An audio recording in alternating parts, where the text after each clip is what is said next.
I've always said that the land has a way of speaking to you if you listen close enough. Some mornings it speaks in the nickering of horses at the fence line or the creak of a gate settling under the sun. Other days it groans. That particular day it screamed. I was riding out past the southern ridge of Red Mesa, about $2 mean from the main house, checking the pasture fencing after 3 nights of heavy rain. My mare Junebug was skittish, nostrils flaring. At first I thought it might have been a coyote that had gotten too bold, but then I saw it. A patch of earth that looked like it had been dug up, disturbed in a way no animal could manage. Too clean, too linear. It ran about 30 yards before dipping into a dry wash. I dismounted and knelt, scooping up some of the gravel. It wasn't native. Fresh fill, and underneath it compacted clay pressed in straight lines. This was no accident of nature. Somebody had brought machinery out here. Back at the house, I launched the drone I usually use to check fence lines. As I traced the suspected area from above, it all came together like a slap in the face.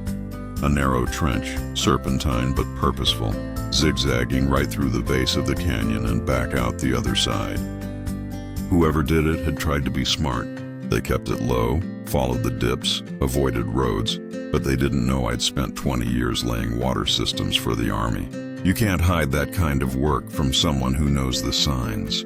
2 days later, a letter arrived, stamped and formal, but clearly smug in tone, from the Mesa Cliffs HOA, a planned community sprouting like mold 5 men down slope. Due to regional infrastructure needs and an approved development plan, a non-invasive utility line has been installed through an undeveloped portion of your land. We respectfully request that you refrain from any interference. The line will not impact your property usage. I reread it 3 times. The audacity, no signature from me, no permission, no contact. They were informing me like it was already done and dusted. Like I should feel grateful they didn't bulldoze my barn while they were at it. My old man would have had a stroke. He spent half his life fighting with the county just to legalize the artesian well we use to this day. A deep sweet water source drilled in 1973, locked in with permits thicker than a Sunday roast. And now here, these people were piping God knows what through my land like it was a community dog park. I took the letter, shoved it in my folder with the land deed and water rights, and drove into town. The county office smelled like toner and complacency. I explained my situation, laid out the coordinates, showed them a map with the trench path highlighted. The clerk, a pimple-faced 20-some named Troy, blinked at me like I was asking for directions to Atlantis. According to our system, the pipeline was approved, but it's not listed under your property. It says the installation route goes through undeveloped municipal lands. My jaw clenched. I asked to see the parcel map. They printed one from some government-grade software last updated in the Reagan era. Sure enough, it was using old survey data. Lines drawn long before my dad finalized his property expansion in the 80s. The trench went right through my land, but the map had it marked as miscellaneous easement. What about this signature? I asked, pointing at the project's approval sheet. Saying it's from the landowner. Troy squinted. That's on file. Looks like Bradley Lell. I looked him dead in the eyes. I didn't sign anything. He palmed a little. Well, if you believe this is a forged document, you can file a complaint. But unless you can prove material damage or obstruction of property usage, we don't have grounds to enforce anything at this time. So someone forges my signature, digs a trench through my land, and your hands are tied. He shrugged helplessly. That's basically it. Outside, the sun was already baking the dash of my truck. I sat there for a moment, chewing the inside of my cheek. I wasn't just dealing with some clueless HOA. This was orchestrated. They found an old map, exploited a gap in the system, and flat out forged my damn name to save a few thousand in right-of-way agreements and permits. They thought I wouldn't notice. They thought I wouldn't fight. They thought wrong. By the time I pulled into my driveway, I had gone from irritated to something colder, focused. The kind of mindset I used to get overseas when a mission shifted from observe to we handle this now. The Mesa Cliffs HOA had forged my signature, used outdated maps, and marched a trench across my ranch like they were laying track for a scenic tour train. I wasn't about to let that slide. Inside the house, I spread every document I had across the dining table. Old surveys from my dad, updated surveys from the county, the water rights papers from 1973, even the original permit for the well. My father kept everything. He labeled every folder like these papers were treasure maps. And right then, that's exactly what they were. I compared the county printout to our latest survey.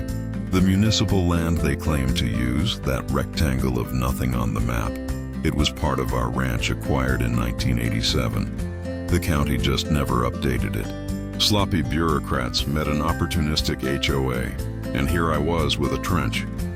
I scanned everything, built a digital copy, and emailed it to my attorney, Sandra, former water rights bulldog, retired from the State Water Board. I typed a brief explanation and attached a picture of the trench with the caption, "We might have a situation." Her reply came back in under 15 minutes. "This is fraud. Don't contact HOA directly. We document first." The next step was getting proof the pipe existed and where it went. I saddled Junebug again and rode back to the wash. The trench ran deeper than I remembered. Someone had worked fast, the soil was compacted and the fill was still damp, like the rain hadn't had time to settle it. I scraped at the top layer with a shovel. About 2 FT down, white PVC glared back at me, stamped with the logo of a local contracting company. They hadn't just trespassed. They hired a licensed contractor. It was late afternoon when I followed the trench path on foot. It snaked through the canyon, curved around a rocky outcrop, then continued along the natural grade toward the south, toward Mesa Cliffs. I couldn't see the end, but I could imagine it. A neat pumping station, a smiling HOA president cutting a ribbon with oversized scissors, pretending she had secured a strategic, sustainable water solution. Yeah, sustainable by stealing. Back at home, I flipped through the forged permit again. The signature was almost laughable. They didn't even try to mimic mine. It was too round, too. My real signature looks like a rattlesnake that got distracted halfway across the page. I took photos, filed a fraud report through the county website, and faxed copies to the Water Authority. A few minutes later, my phone buzzed. Unknown number, a woman's voice. Smooth rehearsed. "Hello, Mr. Lell. This is Karen Folks representing the Mesa Cliffs Community Association." The Queen herself. "I assume you received our courtesy notice about the utility installation. I just wanted to clarify that this project is beneficial for the region and you forged my signature." A beat of silence. "I'm not sure what you put a commercial water line through my land without a right-of-way. You lied to the county. You used outdated parcel data and signed my name on a permit." She exhaled loudly, the kind of practice sigh someone uses when they've never had to earn a damn thing in their life. "Mr. Lell, let's be reasonable. The pipe doesn't interfere with your operations in any meaningful way. The community needs access to water, and your land was the most logical route. Logical because it was free." She hesitated. I could almost hear her calculating her next sentence. "It's just a small section of unused land. You weren't utilizing it." Unused land. People like her never understood land that wasn't covered in concrete or monetized. Anything not fenced, paved, polished, or controlled was in their minds vacant. I let the silence stretch. "Remove your pipe," I finally said. "We can't. The infrastructure is already in place. You can dig it out the same way you put it in." Her voice sharpened. "If you interfere with HOA infrastructure, we will pursue legal remedies." I stood at the window, looking out over 500 acres of red gold earth and open sky. "It's not your infrastructure. It benefits the community," she snapped. "It's trespassing. It's progress." The line went dead. She hung up first. Of course she did. I stared at the silent phone, pulse steady and calm. If there's one thing 20 years dealing with military logistics taught me, it's this. If someone is willing to break the rules to get what they want, They're also stupid enough to leave evidence. I wasn't going to yell. I wasn't going to threaten. I was going to collect proof until I could crush them with paperwork so heavy it would crack their marble countertop kitchen islands. Karen thought this was over. To her, it was one pipeline, one rancher, one forgery. She had no idea what kind of war she'd just declared. By the end of that week, I had cameras hidden along the canyon wall, motion sensors near the trench, and a flow meter clamped onto the main line coming out of my well.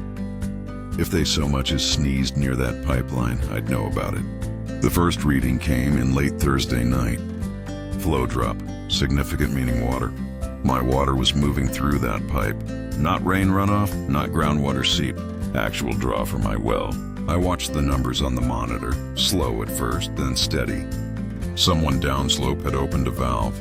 I grabbed a sample container and hiked back to the canyon in the dark. The night was cold, the kind that makes sound carry. Coyotes yipped somewhere off the ridge. The smell of wet.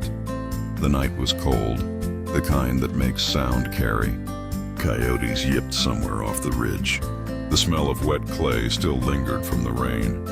I followed the faint vibration through the ground until I found the access cap on the pipeline. I knelt, opened the test port, and collected what came out. Clear, cold, familiar, my water. I held the jar up to my headlamp beam, and for the first time since this started, something inside me clicked into place. This wasn't some HOA putting up decorative benches or complaining about the color of a mailbox. They were siphoning off a legally protected water source, a private artesian system my father fought to keep. Back at the house, I ran a full mineral profile. The match was perfect. Same dissolved solids, same minerality, same ratio of trace elements unique to our sandstone basin. Someone was pumping my well into their shiny new community like it was a champagne fountain. Sandra, my attorney, nearly screamed into the phone. That's theft of a protected resource. Keep documenting. Do not interfere yet. I didn't have to wait long for the retaliation. The next morning, one of my pastures was burned yellow. Not drought yellow, chemical yellow salt. Someone had driven up the old back road and dumped an entire spreader's worth. One of my horses, Chocolate, stepped into a sink where the trench caused the soil to collapse. She limped for days. I reported it to the sheriff. He logged it, nodded politely, and drove back to town. No suspects, he said. Of course not. Nobody ever sees HOA members when they leave their cul-de-sac fortresses. Then came the mail. Anonymous letters claiming my well was an environmental hazard. Printed pamphlets about water redistribution for sustainable communities. Notice from the county that a complaint had been filed suggesting my well could be subject to state rep prioritization. And then the big one, a glossy investor pitch deck. Mesa Cliffs HOA logo on the cover. Title, Future Municipal Water Allocation Access. Phase 1 investment opportunity. They were selling access to my water to outside investors. I flipped through it and I swear my pulse slowed to ice. There were photos of the canyon, the trench, a map showing the pipeline labeled as secured right-of-way. They were promising future returns to investors based on projected water resale. There was even a bullet point, primary supply source secured through existing private well. Agreement pending, agreement pending. They were counting on my silence to finish the scam. In the Army, we used a term pattern of life, meaning track what a target does every day, and eventually you know what they'll do next. Karen and her HOA weren't subtle. Their pattern was consistent. Take first, justify later, apologize never. I realized something else too. This wasn't just theft. It was fraud on a scale big enough to drag half a dozen investors into the mud with her. I printed everything, sample results, pipeline photos, scans of the investor pitch packet, and laid them on my kitchen table. The wood grain disappeared under the paper, leaving only evidence. I wasn't scared anymore. I was patient because if Karen wanted a war, she'd made one mistake. She picked someone who knew how to fight it quietly, and I had just moved from gathering evidence to planning retaliation. The turning point came thanks to an old memory and a half-burned map buried in my dad's workshop drawer. I remembered him once telling me, grumbling over coffee and busted knuckles, that our well wasn't the original source of the water. It was drilled deep, sure, but the aquifer itself started further up in the mountains, where the old Redtail Mining Company had their site back in the 40s. That land had been abandoned for decades. I drove out early the next morning, a thermos of black coffee on the seat, and followed the ridge road north into the hills. About 6 miles out, past a collapsed gate and a rusted-out caterpillar skeleton, I found it. A shallow spring pushing out from the rock, framed in concrete like some forgotten altar. It was barely a trickle, but the GPS put it squarely at the upstream origin point of the Red Mesa Basin. A brass tag worn by time read, "All Water Survey 1948. I smiled. Back at the house, I got online and started digging. After a few hours and a paid county record search, I found him. Henry Talbot, age 92. Last known address, Durango, Colorado. The name on the original water patent, still alive. I called, no answer. I wrote a letter, printed it, and overnighted it with a photo of the spring and a copy of the water map. A week later, I got a shaky but direct voicemail from a landline that sounded like it had been in service since Eisenhower was president. "Mr. Lell, I got your letter. Let's talk." We did for hours. Turns out Henry was a mining foreman back in the day. Red Tail shuttered operations in the early 50s, but he kept the patent. Nobody wanted the spring. No one cared. He'd been paying the $25 annual holding fee for 70 years out of stubbornness. "You actually want it?" he asked. "Damn right I do." We settled on $42,000, cheap for owning the legal source of a private aquifer in New Mexico. I wired the payment and handled the paperwork through Sandra. The transaction was airtight, deeded water rights, upstream flow control, and historical precedence as a primary feeder source, not just for my well, for the entire canyon system. 2 weeks later, I filed a water use modification order with the state. Under New Mexico law, a private water rights holder can temporarily restrict flow for maintenance or prevent unlawful use. I cited unauthorized tapping by a third-party entity and logged the GPS coordinates of the HOA's illegal trench. It wasn't just an objection anymore. It was a legally enforced restriction. Next, I notified the county of an immediate suspension of third-party access to Red Tail Spring for Section 72 of the State Water Code. Attached photos, maps, my deed, my well permit, and a notarized affidavit from Henry confirming the original claim. The same day I called the contractor listed on the PVC pipe. "Thought you might want to know," I said. "The source you piped into just changed ownership. The permit it was relying on is now defunct. You're sitting on a contamination liability." He didn't speak for a full 10 seconds. "Then you're kidding." "Nope. But I'll give you 3 days to get your equipment out before I file a separate tort against you personally." I hung up. That wasn't bravado. It was the start of a storm. By the following Monday, the county had acknowledged receipt. My application to shut off the source was in progress. The contractor stopped returning Karen's calls. Sandra filed a cease and desist to Mesa Cliffs, warning them that any continued extraction from the pipe would now qualify as theft from a federally recognized resource. And I wasn't finished yet. I took out a permit for light construction, hired a couple of workers from Gallup, and built a gate right near the springhead. Steel locked and posted with laminated signage that read, "Private resource, no entry. Trespassers will be documented and prosecuted." Then I did one more thing. I reached out to a guy I knew from my Army days who now worked with a regional news network. I told him I had a story about water rights, forged signatures, and a suburban HOA promising investors something they didn't own. He replied with 3 words, "When do we roll?" It took less than 24 hours after the paperwork hit the county clerk's inbox for the water to stop flowing down to Mesa Cliffs. I had closed the gate, turned the valve, and let silence do the talking. No backup source, no warning. One moment they were sipping filtered groundwater like it was spa-grade purity, and the next dry pipes and pissed-off homeowners. I didn't need to guess what happened next. At 7:30 the next morning, I spotted a white Lexus crawling up my private road like a cockroach in search of a clean kitchen. Karen stepped out wearing her HOA uniform, tailored beige slacks, designer sunglasses, and that same strained smile she wore in every community newsletter. I was already on the porch, mug in hand. "You shut off the water," she said. "Good morning to you, too." Her tone changed fast. Less neighborly, more hostile corporate.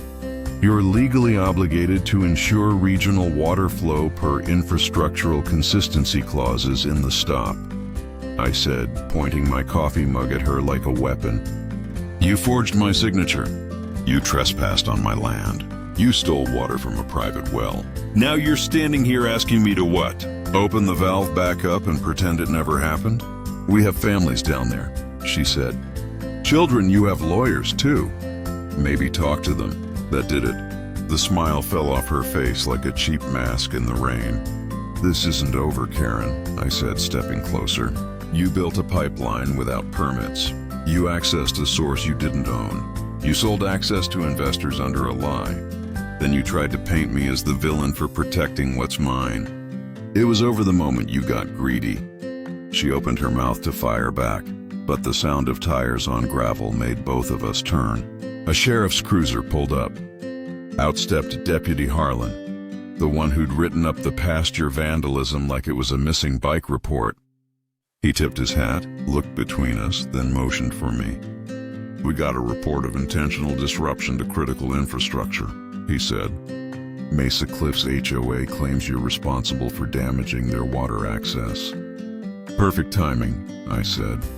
"You brought your reading glasses." I handed him a folder. Inside, copies of the Red Tail purchase, State Water Authority filings, the cease and desist, and an affidavit from the contractor who finally realized he'd been lied to. Harlan whistled low. Karen leaned in. "That's not admissible." He held up a hand. "Ma'am, it is. This is a registered private source with a documented chain of title." "You've been extra." "This is a registered private source with a documented chain of title. You've been extracting water from a resource that doesn't belong to you. But the pipeline runs across land you don't have right-of-way for, and is connected to a resource you never had permission to tap." He turned to me. "You want to press charges?" "Not yet," I said, "but I do want it on the record that they continued using the water even after being notified it was illegal." He nodded, pulled out a small notepad, and began writing. Karen stared at me like I just strangled her HOA dreams with a garden hose. "I hope you're happy," she spat. "You just cost people their homes." "No," I said calmly. "You did. I just turned off the part you didn't own." She left in silence, tires kicking dust like a tantrum. That night, I checked my email. Sandra had sent over something unexpected, a leaked copy of Mesa Cliffs' internal memo. Someone from inside had forwarded it anonymously. It detailed a contingency plan called Phase 2, an emergency expansion of the trench to route water from another nearby ranch in case my spring became legally inaccessible. I sat back in my chair smiling. She wasn't just desperate, she was still digging. And if she wanted to play dirty, I had something better than force. I had deception. I called my construction crew the next morning and gave them new instructions. We were going to dig a second trench, this one parallel to the original line leading to a harmless drainage channel. It wouldn't go anywhere. No connection, no pressure, just a clean, dry line laid with all the ceremony of the real deal. Then I installed a dummy valve, a pressure gauge, and fake monitoring equipment. When the HOA's scouts came to snoop, and I knew they would, they'd see a new line being built. I made sure the pipeline looked fresh, real enough to attract a thief, fake enough to catch one. It took 3 days for the bait to work. 3 days. That's how long it took for Mesa Cliffs to take the bait. I spotted a drone the first morning circling low near the ridge, tracing the fake line we laid out, like it was sniffing for buried treasure.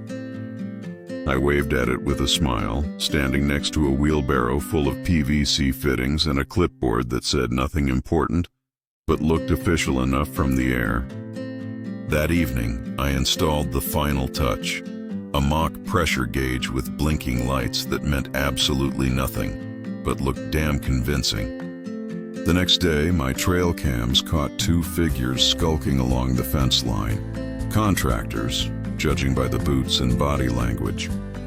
One of them was carrying a flow meter. They traced the new pipe to the bluff, poked around, and disappeared. By morning, my flow readings changed. They'd tapped the wrong line. Water wasn't moving. That was the point. The new pipe wasn't connected to anything.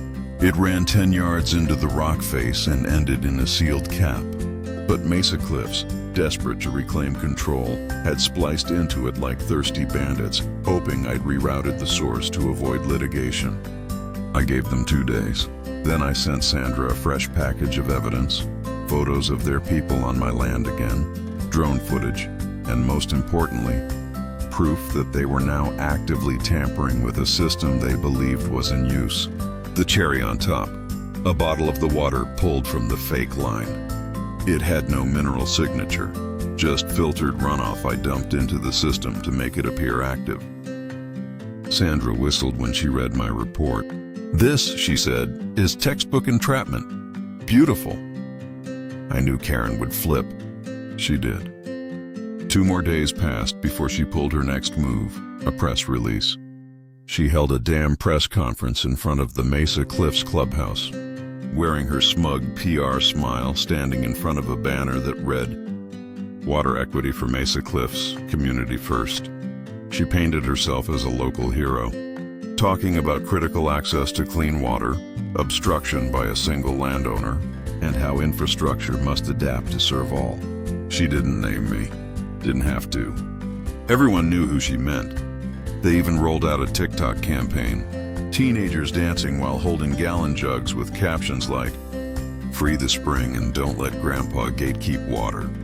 That night, I opened a bottle of bourbon and sat on the porch watching the stars, thinking how quickly the world turned serious. Theft into a game of patience, deception, and finally justice. The following morning, I contacted 3 local news outlets and invited them to Red Mesa for a public transparency demonstration. One of them sent a camera crew. The other sent reporters. We met down in the canyon where the fake line had been tapped.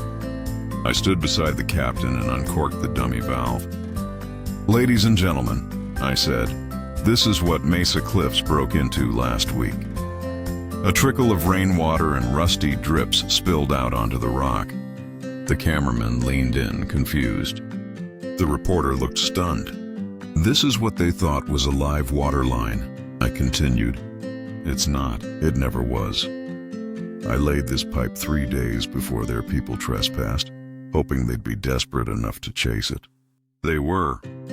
I handed the reporter the water sample I'd bottled, lab tested, no match to the artesian source. This wasn't just theft. It was willful sabotage based on assumption. The story aired that night with the headline, "HOA caught tapping dummy line in water dispute." The fallout was immediate. Karen's PR campaign backfired. The same social media crowd that had defended her turned hard. Memes popped up overnight. One had her face photoshopped onto the Titanic with the caption, "She thought it was a lifeboat." Then came the investor fallout. Someone leaked internal HOA documents, likely the same anonymous ally who'd sent me the pitch deck weeks earlier. It revealed the full scope of the scam. Mesa Cliffs had promised water access to 27 private investors with projected returns based on secured long-term access to an off-grid water source. They'd collected over $1.8 million in early funding. Not a single legal agreement had ever existed. Sandra moved fast. We filed a formal complaint with the state water board, the district attorney, and sent cease and desist letters to every investor linked to the fake documents, letting them know they'd been misled. Some of them called me personally, angry, embarrassed. One admitted to putting $50,000 into the Phase 1 access plan after Karen showed him a map with my ranch marked as an approved conduit corridor. By week's end, at least 3 investors had hired lawyers and filed fraud claims against the HOA. Karen, silent for now. The subpoenas started landing like hail on a tin roof. Within 2 weeks of the story airing, Mesa Cliffs was under full investigation. The state's attorney general launched a formal fraud inquiry. The county reviewed every permit ever filed by the HOA. The local water authority suspended their provisional infrastructure certifications pending audit. Karen was finally gloriously, very publicly cornered. She tried to pivot, said it was all a misunderstanding, that the investment materials had been drafts, that she had never authorized a connection to my spring. But when the contractor came forward with an affidavit and time-stamped emails, that alibi fell apart like a soggy cardboard box. One by one, her supporters dropped off the radar. The HOA board voted her out unanimously. She tried to hold on, filed a motion to retain executive authority pending internal review. It was denied. Then came the arrest. Fraud, forgery, unauthorized access to protected infrastructure, intentional misrepresentation of public utilities. The state hit her with 11 felony counts and 4 civil suits, 3 from investors, 1 from me. She was led out of her home in handcuffs wearing a hoodie and sunglasses. I watched the footage over a pulled pork sandwich and grinned so wide I almost choked. At the civil trial, my testimony was short and surgical. I brought maps, flow logs, the forged signature exhibit, the dummy pipe, the whole damn theater. Sandra delivered it like a closing argument from a courtroom drama. Precise, brutal, unshakable. The judge didn't need long. Karen was found liable for malicious trespass, commercial theft, and willful fraud. The HOA was ordered to disband, its assets seized to cover damages and restitutions. I didn't get every dollar back, but I got ownership of the water station they'd built. The judge called it fair compensation for unauthorized use of resources. I called it poetic justice. A few months later, I opened the gates to my newest project, the Museum of Unauthorized Infrastructure. It wasn't big, just the old water station, cleaned up with a fresh coat of desert red paint and a few solar panels to power the lights. Inside, laminated exhibits, the forged permit with Karen's signature in Comic Sans, a cross-section of the dummy pipe labeled, "If you're going to steal water, check the plumbing," a looping video of the press conference where she called me a regional obstructionist. In the corner, a touchscreen display showing a map. Tap any part and it lights up. Ask first, dig never. People laughed. Some cringed. A few former Mesa Cliffs residents showed up red-faced, asking if they could buy bottled water. I said, sure, retail price. I even set up a little souvenir stand, t-shirts that said, "Don't mess with Red Mesa," and mugs printed with a silhouette of a backhoe crossed out by a big red X. Life returned to quiet after that. Horses grazed. The spring flowed. Sandra retired with a hell of a story in her portfolio. And me? I kept walking the ridges in the morning, listening to the wind roll across 500 acres of hard red ground. Somewhere out there, maybe someone else is thinking about cutting corners through another man's land. Maybe they'll remember the headlines. Maybe they'll hesitate. If not, well, I've still got extra PVC pipe in the shed.